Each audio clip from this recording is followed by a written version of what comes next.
ചെറുനാരങ്ങ ഇനി വേഗം ഉണങ്ങിപ്പോകുമെന്നുള്ള പേടി വേണ്ട. അതിനാണ് നമ്മുടെ നനഞ്ഞ തുണി. ഈ നനഞ്ഞ തുണിയിൽ ചെറുനാരങ്ങ പൊതിഞ്ഞു വെച്ചാൽ അത് വേഗം ഉണങ്ങിപ്പോകില്ലട്ടോ. ഇനി വീട്ടിൽ നാരങ്ങ വാങ്ങിക്കുമ്പോൾ ഇതുപോലെ നനഞ്ഞ തുണിയിൽ ഒന്ന് പൊതിഞ്ഞു വെച്ച് പരീക്ഷിച്ചാലോ?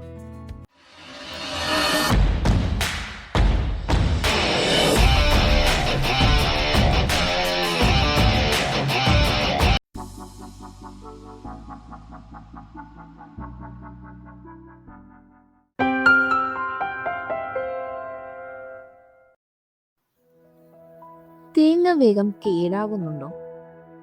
എന്നാൽ കേടാകാതിരിക്കാൻ ഈ ഒരു പരീക്ഷണമായാലോ? തേങ്ങയുടെ കണ്ണുള്ള ഭാഗം മേൽപോട്ട് പൊക്കി വെച്ചാൽ മതിയേ. തേങ്ങ അത്ര പെട്ടെന്നൊന്നും കേടുവരില്ല.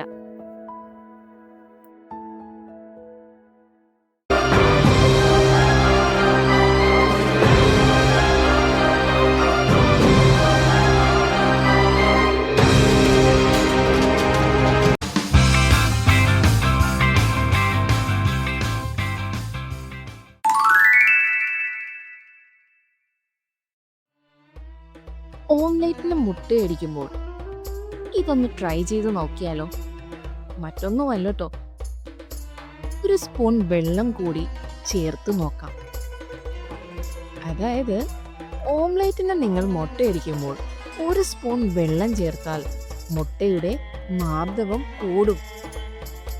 നിങ്ങൾ ഉണ്ടാക്കുന്ന ഓംലെറ്റ് വളരെ സോഫ്റ്റ് ആയിരിക്കും കേട്ടോ. ഇതൊന്ന് തീർച്ചയായിട്ടും നിങ്ങളൊന്ന് പരീക്ഷിച്ചുകൂടി നോക്കണേ.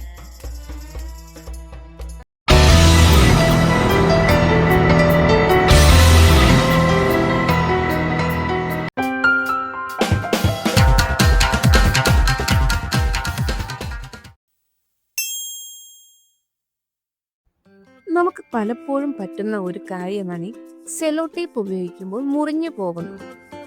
അതിനാണ് നമ്മുടെ ഫ്രിഡ്ജിന്റെ ഉപയോഗം എന്താണെന്നല്ലേ? ഈ ഫ്രിഡ്ജിനകത്ത് ഈ മുറിഞ്ഞു പോകുന്ന സെല്ലോ ടേപ്പ് ഒന്ന് വെച്ചാൽ മതി.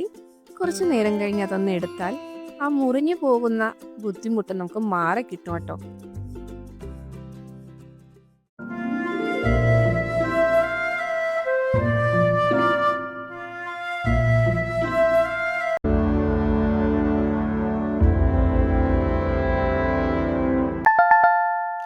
കുക്കിംഗ് സമയത്ത് പലപ്പോഴും സംഭവിക്കുന്നതാണ് പാത്രത്തിൽ കരി പിടിക്കും അല്ലേ? അതിന് ഒരു സൊല്യൂഷൻ ഉണ്ട് കേട്ടോ. മറ്റൊന്നുമല്ല, നമ്മുടെ ചെറിയ ഉള്ളി. ഈ ചെറിയ ഉള്ളി വെള്ളത്തിൽ അരിഞ്ഞിട്ട് ആ പാത്രത്തിൽ തന്നെ തിളപ്പിക്കണം. തിളച്ചതിന് ശേഷം നന്നായിട്ട് പാത്രം ഒന്ന് സ്ക്രബ് ചെയ്തൊന്ന് കഴുകിക്കളഞ്ഞാൽ മതി. ആ പാത്രത്തിൽ പിടിച്ച കരി അങ്ങ് മാറും കേട്ടോ.